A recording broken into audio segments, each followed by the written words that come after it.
Hi there, I'm Eric Wordweaver Sjerven, Gothi of the Rithgar tribe here in the East Texas area, and I'd like to welcome you to the Raven's Call. This is a show where I ramble on about different heathen-related subjects, just kind of whatever strikes my fancy, sets my mind on fire at the time. Big UPG warning at the beginning of the episode, like always. These are just the beliefs of one heathen here in my area with my particular background. I do have kind of a tribal approach to things. I am not a hardcore recon. I am not a neo-pagan fluffy bunny. I am somewhere in the middle, and that's just kind of where I am. So take it or leave it. I am by no means an authority on anything. I am not the Asa Pope. I am simply one guy who likes to talk in front of a camera and shares his ideas with people and hopefully gets you talking in your own tribes and building your own tribal ideas, hearth cult, things like this. And, you know, it's just a starting place. It's a stepping stone, a conversation starter, as it were. So, housekeeping stuff, all of my contact information down below, as usual. My book is still out there, The Saga of Bjorn Thorolfson. If you're interested in that, it is a storytelling take on passing down heathen ideas and structure and belief structure, just kind of these things that would be passed down in story back in the day. And it's my take on how to do that in a modern setting. So, I've got others that I'm working on, but that's the one that's out right now. It's out in ebook form, and it is out in physical form. I do have the microphone that one of my wonderful viewers did send in that I am working on trying to get the audio book going for that. Finally think I have things. I finally got things sorted out, like laptop-wise, microphone-wise, and then work went crazy. And I haven't had time to record. So hopefully things are gonna say, I keep saying that, so I'm not making any promises. But I have everything ready, so all I got to do is record now. And hopefully I'll have the audiobook version of that ready here at some point, because I'm still trying to write on another book series at the same time. Yeah, you know how it is. It's a thing. Anyway, so without further ado, keep in mind, guys, write-ins, requests, these things are fantastic. Had a viewer write in recently about the audio version of the podcast. Yes, I am terribly behind on that, as I am terribly behind on everything, and I will do my best to get that updated in the near future. Okay. Now, without any further ado, let's go ahead and jump into today's subject. Now, any of you guys that have been following the channel for a while or have been following my other side things may know that I have ventured off into kind of TikTok and some of the other kind of heathen online worlds, and I am reminded of some things that maybe we need to come back and talk about and revisit. And that's one of those things is the proximity element of Frith. You know, we've talked before on the channel about Frith, and it's, I think, an important thing to come back and touch base on again. So for those that are new to the channel or that haven't looked at it in a while, for the newbies, Frith is the bond that builds up between individuals based on reciprocal obligation. We're born into Frith with our families because the family has an obligation to see that this newborn child survives and thrives. The child has a reciprocal obligation to the family to bring luck and strength to the family going forward. Now, you're born into that Frith. Frith is very enduring, but Frith can be broken through actions, deeds, etc. Go back to the older videos if you want some more deep breakdown on that. Frith can be built between individuals over time, but it does require a proximity element. We're going to come back to that. But within a tribe, within a hearth, within just a society in general, when people share when they share time, when they share their space, when they interact with one another, and you build on the social contract that is your interaction, that is your social construct, you build a reciprocal obligation. It's a reciprocal obligation to treat each other with respect, to look out for each other, to, you know, any number of these things that goes along with the unspoken rules of an interaction. And over time, when you uphold those, you end up building Frith. Frith is not an instantaneous thing. Frith is not a guaranteed thing. Frith does not translate as peace. It does not translate as friendship.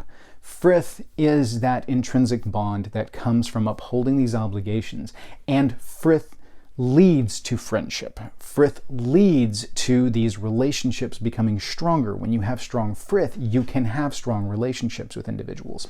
Our actions and deeds can damage that. Frith is very enduring. It's like a tree. It takes a long time to grow, but once grown, it will endure the wildest of storms. It can be damaged through poisoning, through massive deeds. I mean, it's difficult to sunder it in one shot, but you can. A lightning bolt to a tree will kill it. So if it's a significant enough betrayal of Frith, then that's a thing. So where does all of this come around? Well, I'm not going to spend an exorbitant amount of time doing a recap on Frith. We'll leave it at that. But Frith is something that needs to be established in person. It actually takes the sharing of weird and interactions because of that reciprocal obligation.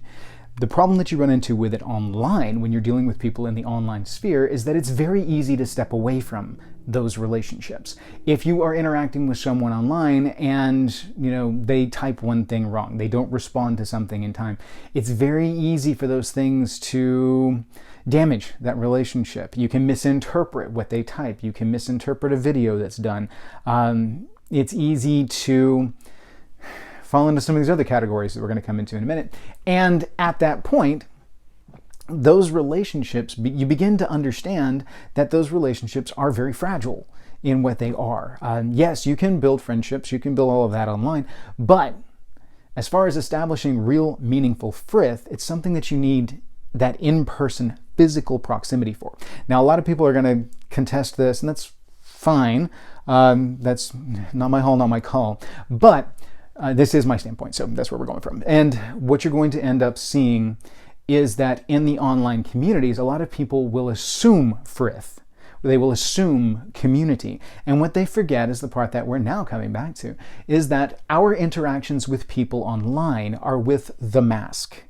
You see, like in our interactions here, what you guys see of me in the videos, what you see of me in the comments section, what you see of me on TikTok, on anything in which I am sharing a piece of myself, you see just that, a piece of myself. This simple piece that is what I'm willing to share. You are seeing Eric the teacher. You are seeing Eric the Gothi. You are seeing Eric the scholar. You are seeing these things. You're not getting to see some of the things that my family sees, that my tribe sees. They see a side of me that you guys will never see, like the side of me in ritual. That's a side that I won't put up on social media for myriad reasons. And that is the way that it should be, because we have pieces of ourselves. The deeper inner circle of ourselves is reserved for our Innengard, those people that you can trust.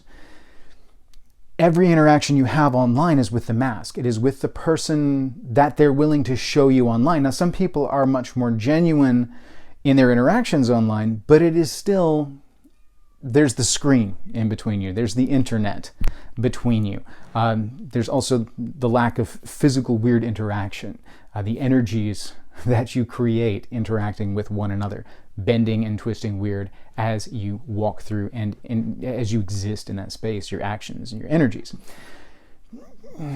When you damage or you break Frith as it is established in a physical interactive relationship, when you are with dear friends, when you are with Innengard, when you are with tribe or hearth, and you damage Frith, when you betray those obligations, fail to uphold those obligations, the end result is palpable, it is visceral, it is very real, it is very tangible.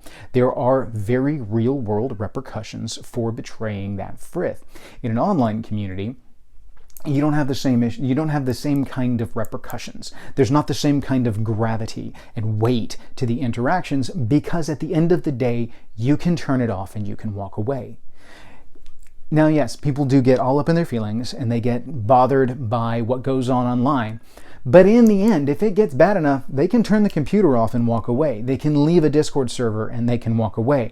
They can unsubscribe from a YouTube channel, unsubscribe from a TikTok channel, unfollow someone on Facebook, block them on all of these social medias, and boom, it's gone, it's done, and you cut off that conversation, you cut off that tie completely, just like that. Click of a button, no more interaction. This person's on the other side of the world. They don't know where you live. They've never seen your home.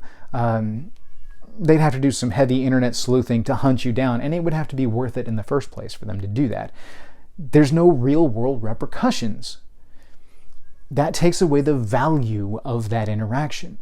That's the crux of Frith. It is that reciprocal obligation. It is the weight and gravity that is put to it. And it's not to seem like it is a punitive thing, like it has to be on threat of punishment that we uphold these obligations. No, it's not that at all. We uphold the obligations because these people value are valuable to us because they matter to us. We uphold these obligations because we recognize the repercussions. If I do not uphold my frith bond to my tribe, if I fail them in upholding my obligations, bad things happen for them, and I don't want that. Not just that I don't want to be responsible for that, because I don't, but I don't want to see these bad things happen to them. Also, there's negative repercussions on the well of the tribe itself. I don't want to bring in that negativity. I don't want my negligence or my ill actions to bring poison into the well of my tribe. I don't want that. I don't want to damage the relationship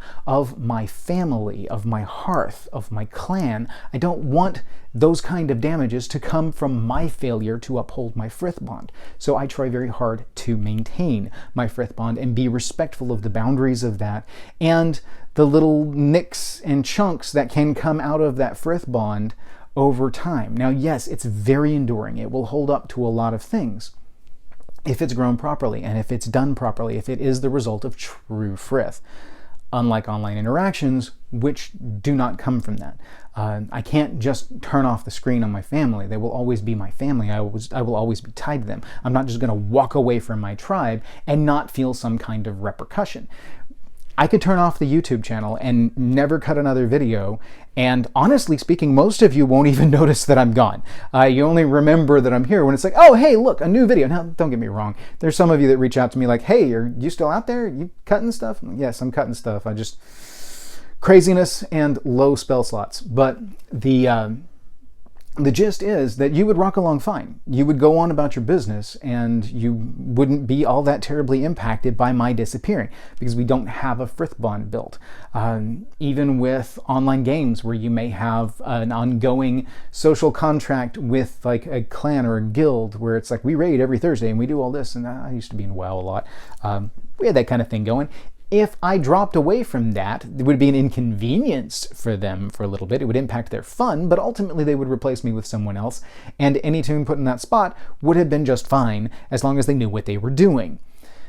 I can't do that with my tribe. If I were to disappear from my tribe, then they lose an intrinsic piece of the tribe that is an identifying factor of who and what the tribe is. Every single member comprises a fundamental piece of the DNA of the group, and therefore the absence of any one of those has a real and palpable effect on the group itself because it's held together by frith. Family is the same way. If you were to lose any of these people, you feel it deeply and emotionally because the frith bond is real and tangible. It is visceral, and I do mean that. Visceral. You will feel it in your gut. And so that's a problem that we run into with online heathenry, is that people will assume frith without actually understanding frith, mostly because they haven't had the opportunity to actually build true frith, and the only thing that they have is the superficial interactions that they get in the online community.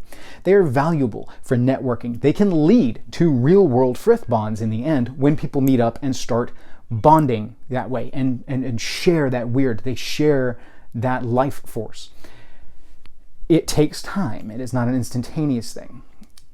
These communities grow up and people will get built up in them and they will become invested in them because human beings need to belong. We have an intrinsic need as social creatures to belong to social constructs. We need that. It's deeply ingrained in us. We have to feel that we belong, that we have a place. Now, solo people, usually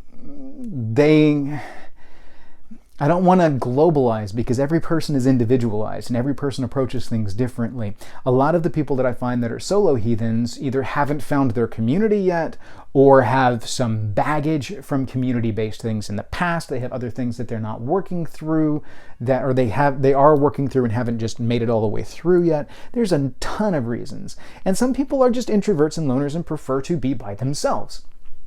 No judgment, nothing wrong with that. Solo heathens are a thing. I don't disparage them at all.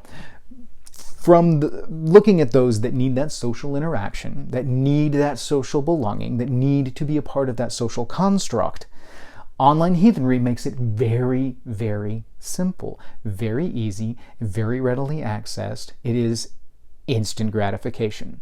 And as we all know, as adults that have been around for a minute, instant gratification is not necessarily a good thing. It's wonderful for sharing resources, for sharing information, for doing videos like this. But ultimately speaking, like this here, I'm just a talking head on a screen to you guys. I'm sharing information that you may jive with, that may, be your vibe on this. Cool. I'm glad that it can be a conversation starter. I'm glad that it may be something that resonates with you and that gets you going. It may be something that fires you up and gets you upset because you deeply disagree with me. And because you are fired up, you now pour a lot of attention and energy into codifying your own belief structure, which may drastically counter my own. But that's kind of the point anyway, because it gets you thinking about your own belief structure and it helps you to codify that. That's why we need not just an echo chamber, but some kind of competing force to challenge us so that we can then, push ourselves deeper in our understanding, learn more, develop more, gain deeper insight. Ordeal breeds worth. You've heard me say that before. So, in the online community, because it is that instant gratification, it's right there, it's easy, it's accessible, it's just boom, click of a button, you're in a community. Click of a button, you've got tons of people around you, and they all believe the same way you do. Only they don't, do they? Because each individual has their own belief structure, each individual has their own approach to things. And so over time, you begin to see little differences pop up. And then you see, oh, we've got big differences here. We've got significant differences here. And those communities, because you want to belong, you get a confirmation bias going on, and you overinvest in something that's ultimately not a meaningful interaction. It can lead to a meaningful interaction, but it's not in and of itself a meaningful interaction. So you build up these communities, you build up this online presence, and then hopefully from that you develop real world interactions with people on the side. You start to share weird in other ways other than just a name on a screen and the text that goes there with, or a YouTube channel. However, because of the nature of these things and the need to belong, the need for that confirmation bias, the need for the mind to kick in these heuristics that seek acceptance, that reinforce acceptance, that reinforce belonging because it fills a psychological need, it is easy prey for charismatic leaders. And you fall under these charismatic leaders that then take advantage of you. Now, not all charismatic leaders are bad, guys. That's a thing. Charisma is kind of a key factor for a leader. They need to be charismatic, otherwise people aren't going to want to follow them. Yeah, they can be the brainiest person in the world. They can be wonderfully skilled at writing. They can be wonderfully skilled at ritual, but be introverted as all get out and lack the charisma to bond people together. Without that, you don't have that glue that really kind of pulls people together and gets them going. Now, once you get all that glued together, usually it will take on its own and roll and get stronger, and you've got a Katamari Damacy thing going on. But it takes time to get there, and usually there's a charismatic leader that's needed to kind of get that ball rolling and to help hold it together so that pieces don't just kind of fall off all over the place, which they can do when a ball gets rolling, especially as it gets bigger. Now, charismatic leaders can be extremely dangerous, though, because it's very easy for them to get wrapped up in their own big head. The whys are important. You guys hear me say that all the time. Why is this person your leader? Why is it that you follow them? These are the things that you need to be asking yourself, because you've got no control over them as a leader. You can't control them. You can only control yourself and your own actions. You can use your judgment. Judgment is our responsibility, as we've talked about before. The judgment of other people is how we protect our Renengard. It is how we guard the well. With that, you can look at a leader, weigh them, assess them, and decide whether or not this is a person that is worthy of your following. Worth, we're back to that point, because Frith is a reciprocal obligation. A person that joins into a tribe or joins into any kind of group brings their worth to the tribe, but the tribe has to have worth back to that individual. Otherwise, why do they want to belong? Online interactions lack that Frith bond, and they lack the depth of interaction between human beings that allows for a deep understanding of that person. You can jive and vibe with the persona that they put forth on the screen. Doesn't mean you like them as a person on the outside. Doesn't mean that when things get hot and they're away from a screen, when they are in the thick of it, when they don't have a script to run on, when they can't go back and edit out their flub ups, when they don't have an hour and a half to think about what am I going to say here, it doesn't mean that that person is somebody you want to follow. You can totally jive with their online personality, with their persona, but it's a character. Think about your favorite actors and your favorite movies.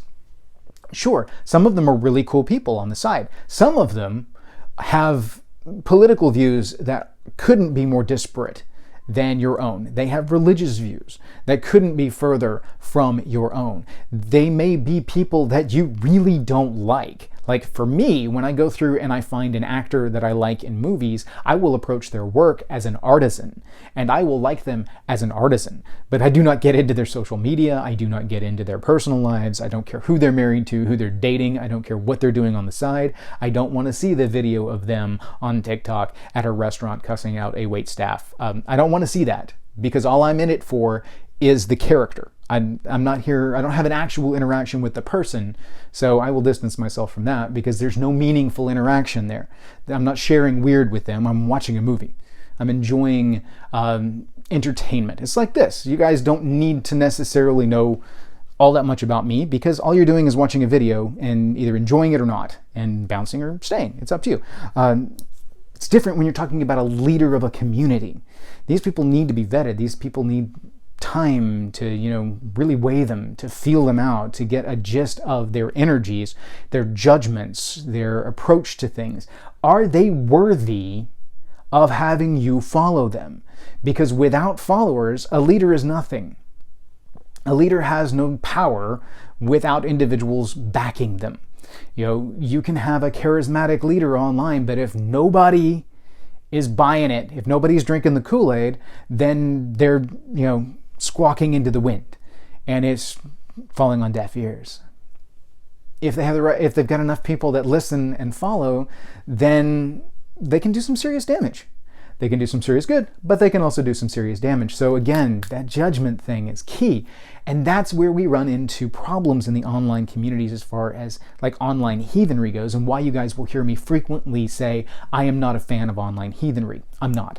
I don't feel like you can, I feel like there's a physicality element of heathenry that has to take place in the Vey, in the Half, in the Hall. I feel like there's a blending of energies metaphysically that just does not happen online. I feel like there are other energies that prevent that from actually occurring. I can put a picture of a river and a picture of a stream next to each other. I can rub the pictures together. One can be on an iPad, a live feed of this river over here, and then I can have this river over here on another iPad, and I cannot make the rivers actually merge. Does that make sense?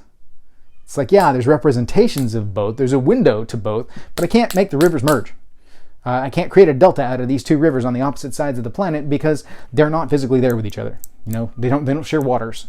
So that's an overgeneralization, but you get the idea, hopefully. So that's what I'm seeing a lot on online heathenry, is that people will get sucked into this cult of personality, and then they will become overly emotionally invested because it's become an ego thing. Without the Frith bond, there's not a real community to support, and what you're actually doing is trying to support your own sense of self within this made-up thing that you've created. Now, all social constructs are made-up things, but the Frith bond gives it weight. The Frith bond gives it some kind of substance, and without that Frith bond, all of this can just spin off in the wind rapidly, instantly, overnight. One thing can come to light, and then all of a sudden everything is upside down. This can happen in a real community too. I've seen it happen in a real community too. But it took a pretty massive thing, and that one had grown fairly large. So you can outgrow the capacity of the Frith bond to maintain. Especially if you don't have a good, strong Frith bond to begin with. A lot of times you end up with that quantity over quality. The quality in this case isn't just the quality of person, it's the quality of the bond. It's the quality of the Frith bond. That's the quality that you need to be paying attention to. Good quality people deserve good quality Frith bond. Without a good quality Frith bond, it all falls apart. So, online communities, I see people fall in with charismatic leaders. I see people that then become defensive of situations because they've got their own ego wrapped up into it inadvertently. It's not something they do on purpose. They don't go in going, oh yes, this makes me feel good and I have to back it because if I don't, then I'm going to feel bad and it's going to make me a bad person. So, no, you learn and you grow. It's okay. It's okay. You can step back and go, you know what? That wasn't a good fit. Like, yeah, I've tied myself to some groups in the past, not necessarily tied, but like I've looked at and interacted with groups in the past. I'm like, no, we're not going here. We're not doing that because that's not my jive. I know. So, and in a lot of ways I have pulled away from almost all like online heathenry groups and interactions and things like that. It's just, it's not worth it. I even have some that I have joined for information purposes, just to share community, mostly to share out my content and things like that, and then watched it turn to drama and been like, nope, I'm out, deuces, not gonna happen. And so that's where you end up with online heathenry a lot of times, is that it devolves into this kind of high school, middle school, social BS. It becomes drama. And it's because none of these interactions are real. They're screaming and yelling to try and maintain a fictional Frith bond. You hear me talk about false kinship all the time, and that being an issue. False Frith is the same kind of deal. False Frith can definitely lead to significant issues, and that's what I find a lot of times in online heathenry, is this false Frith understanding. This so desperate a need to belong that you end up poisoning the well because you hang on to this toxic source of water because you think it's the only water that you can get. It's the only water you've had, so you don't even realize that it's toxic yet. That kind of thing. And so time and time again, I watch it continue the cycle. Build up, fall apart. Build up, fall apart. And it's either going to be that it's all built around the ego and personality that's behind it, the driving force, that when that peters out, it all goes away because they were the only one grasping and holding everything there. And when they peter out, it just kind of fizzles. Or everybody is clamoring and hanging on to, and then when this person goes over the deep end, everybody is either going over the deep end with them or clambering back away from the edge of the cliff going, whoa, where did that come from? So there's risk of charismatic leaders getting very culty. And you will hear me, that's like cult with the capital C, not cult with the small c, like I usually use with hearth cult and tribal cult and things like that. Culture, practices, pragmatic elements of things, praxis, and belief structures, things like that. That's hearth cult, that's tribe cult. We're talking like cult. They can get that way real fast, and so you've got to be careful of that. I've seen it happen way too many times over the years, and it's a cycle. It'll continue to do its thing, especially anytime we introduce a new social media, and everybody rushes to the new social media. There's no heathen presence on there yet. It makes it even more easy to kind of create this community and to put charismatic leaders in front of people, and then people clamber to them, want to belong, and they're just people. They're not some, king or queen, some ultimate leader, some, bright and shining knight on a pedestal.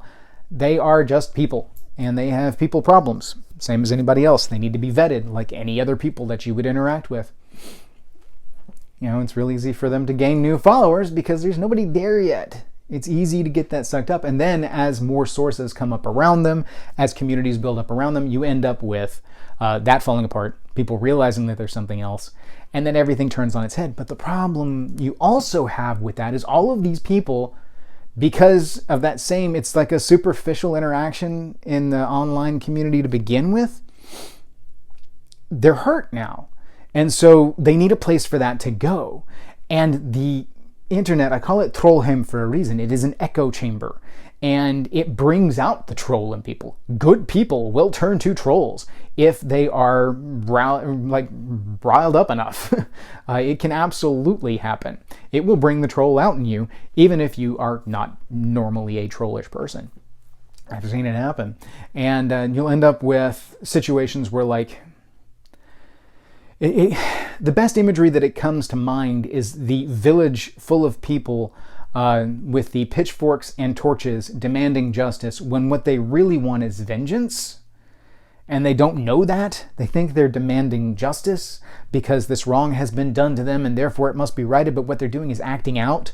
And it's not a healthy thing. It's not a healthy way to go about things. Yes, you should totally excise the toxic element, but that doesn't mean that you need to toxify your own behavior in order to get rid of that. You can absolutely do this through a mature and measured approach of no, and then just walking away, especially online, because all you have to do is unfollow. All you have to do is turn it off. But we love a show, don't we? We love the drama, and we want to see where it goes. And so we follow it, and we keep getting riled up by it. We keep getting sucked back into it, and it ends up doing it perpetually, going on. And in doing so, we lose the focus on what's most important, which is seeing to our hearth, our clan, and our tribe, to seeing to our growth and our development, seeing to your Enengarth, seeing to your own growth and development. We get so worried about who's hurt who and who's offended who and who needs to write this and who needs to apologize for that we forget that, okay, this was bad, we need to just cut it off, move on about our business, learn from our mistakes, and start focusing on the real deal. Start focusing on what matters. Get that grassroots heathenry going again. Recenter, refocus, pull those relationships from that community that actually meant something to you, because chances are really good there were only a fistful that you had any kind of spark of possible meaningful interaction with. Test it. Fan the flames. Meet these people. Weigh it out. See if it actually is somebody that you want to build this relationship with. If it is, cool. Kudos. Rock on. If it's not, did you really lose anything? You know, there may be 10,000 people in an online community. You may talk to 6 of them and actually have the possibility of building a real world relationship with them. And then you get together and you realize, oh, we don't jive. You know, yeah, we can talk heathenry online all the time, but home dude over here is a hardcore football fan and I'm a D&D nerd. You know, this person over here may be into macrame and, you know, arts and crafts stuff, physical art media. And I'm not an artsy person, and not in that way, you know, like me. I like to write. I like to do things like that, you know. May not jive, you know. May jive. May totally jive. May not. Don't know. Only one way to find out, and that's real world interaction, not necessarily online interaction. Because in online interaction, you measure those doses of individuals. That's not what tribe is built on. Tribe isn't, you know, okay, I can handle them, but in doses. These need to be the people that you can call on when you need them. These need to be the people you go to when you need someone, you know, or that you answer when they need you. It doesn't need to be a look at the phone and go, I don't have the energy for you. It needs like, no, now's time. They're calling, they need me, I'm there. You know, it's just one of those things. So the big takeaway from all of this is that be careful with where you build your relationships. Remember that the whys are important. Remember that everyone needs to be vetted, that you need whatever group you're entering to prove their worth to you. It's not a one-way street. It is reciprocal obligation. They need to prove their worth to you, not just your worth to them. You can shop groups. You can shop organizations, especially online. I mean, come on. They're a dime a dozen. You don't like that one, you just click on to the next. Yeah. Be wary of over-investing. Be wary of your boundaries. Be wary of the things that really matter. Be wary of charismatic leaders that may end up abusing their power. You know, look at track records. Figure out what you can based on what's available and go from there. So anyway, thank you guys for bearing with me. I'm done with this rant for today. Drama's drama, but I felt like maybe this might be a time to remind people that there's more important things than online heathenry. Don't let it get you down. Don't let it drag you down. And don't let it keep you down if it has dragged you down. unplug it, move on, go do something real. It's my best kind of take on things personally. And keep in mind, I find value in the social interactions of online interactions. There are source sharing things that we can do, art sharing, things like that. They're fun, they're funny, they're informative. There's a lot of things that can be said for this. I will never mistake online interactions for actual friendships, not until enough time has been spent to really build frith and to jive. You can be online with someone in a particular venue for years and then see them in the real world and get the fullness of their character, not just the them that is on the screen, but get the fullness of them and be like, oh, yeah, we don't really mesh, do we? That's unfortunate. It's like we have one thing that we can talk about, and that's the one thing that we were hyper-focused on here. That is not the fullness of life. It's like hyper-focusing on the Viking Age as far as heathenry goes. Heathenry envelops so much more than the Viking Age. Heathenry itself envelops so much more than just our worship of the gods. You hear me talk about the 4 pillars. There's the religious element, the interaction with the gods, the spiritual element, the cultural element, the philosophical element, all of these things that make up our understanding and interaction with the world around us. It is so much bigger and fuller than what reading the Eddas or the sagas may portray to you just from a superficial look. Deeper interaction, deeper understanding is going to lead you to understand that there's far more to it. So keep these things in mind when you're building your relationships, when you're doing your online stuff. I still have my online communities. I value them, but I also recognize that the reciprocal obligation with them is not the same as it is with my, flesh and blood interactions with my tribe, or even with those that come to my park moots and my meetups. I've got a lot of people on my park moot group that have never come to a group meeting. They've never come to a thing at all. They may interact online, they may not. My obligation to them is not the same as it is to the people that actually show up to the meetings. If I'm going to host a meeting, but if I see that someone is coming, if it's just me and there's nobody that's hit reply, then I'm going because I'm fulfilling an obligation to myself. But if I see that there's another person on there that said they're coming, then I'm like, oh, I'm upholding an obligation for another person. This takes on a different weight. And so just keep these things in mind when you go through and do these things, when you're building your communities, when you're looking at your interactions. Weigh them appropriately and use your judgment. The gods gave us our wisdom. Use it. It's how you honor them. Anyway, it's enough rambling for today. Thank you all. Hail to you. May your hearth fires burn bright.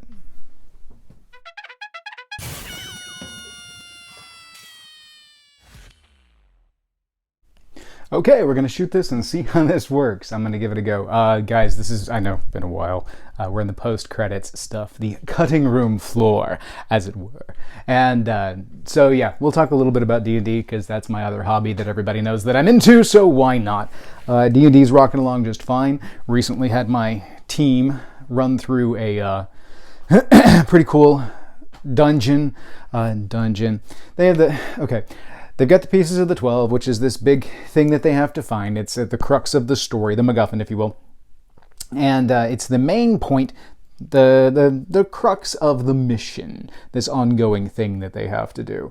And they go to meet up with that character that I was telling you all about before, the one that binds my entire universe together. His name's Sjerven Thorolfson. He was a rune mage from my Dark Age mage game, and he ascended. He was an NPC guide character that ascended to kind of godhood level. He became a planeswalker and gallivanted around the world. The players in that game didn't know that at the time. That's just kind of what I did with him to turn him into a universal NPC that I could use in any campaign, because then it establishes all of my campaigns on the myriad different systems as a multiverse, as it were. So each of the systems represents a different world that they could be in, and they could interact as a result. Plus, he had Alexander, this Korvax that I had from my werewolf game, was along with him there. He'd picked him up along the way. So anyway, cool stuff. They have to take this to his multi-dimensional little vault that he has created. Lots of jumps and stuff. They go through that, and it's a great way if you want to give them a really cool thing. You want to tailor a specific magic item to them so they really feel like they're getting something cool. do a vault-like thing, and then make sure that whatever, like I gave them all keys with a specific number and symbol on it, and they had to decode which one was which, go in, find their thing, and then that was their present from the character, basically, is what it was. And it's something tailored specifically to their characters to kind of just give them a little something fun and a nod and a reward for having done so well. And so they get these, and of course I have fail-safes in there because Rogue is going to want to steal everything, so each of the chests is actually a mimic. The key itself causes the mimic to go inert and actually swap places with the actual chest that holds the device. If they try to pick the lock, then it activates the mimic. If they try to go into a chest that's not theirs, then it activates the mimic. If they do enough of these things, they trigger the horde mimic, and everything kind of Voltrons up into one giant mimic and attacks them, and then they have this big thing. So don't be greedy. The crazy thing is, my party didn't get greedy. They got their thing and got out. So I was completely floored by that. It was awesome. Even my rogue didn't go poking around where his nose didn't belong. Of course, I dropped all kinds of hints that the chests were mimics, but everything went smoothly. They got out. They were anxious to get back to town by this point too. This vault ran long as far as the progression through the dungeon went. It ran longer than I'd originally intended. So it's a thing. Anyway. So that's kind of an update on D&D. We got another session coming up here this month, and I'm looking forward to it because we're going to go in some really, I think, hopefully creative and different storytelling areas within my world, and they may start venturing into some places that are kind of new to them, although they still have some stuff to wrap up in this kind of starting area, so we'll see. Anyway, with that, we're going to go ahead and jump into today's subject. All right, we're live. 3, 2, 1.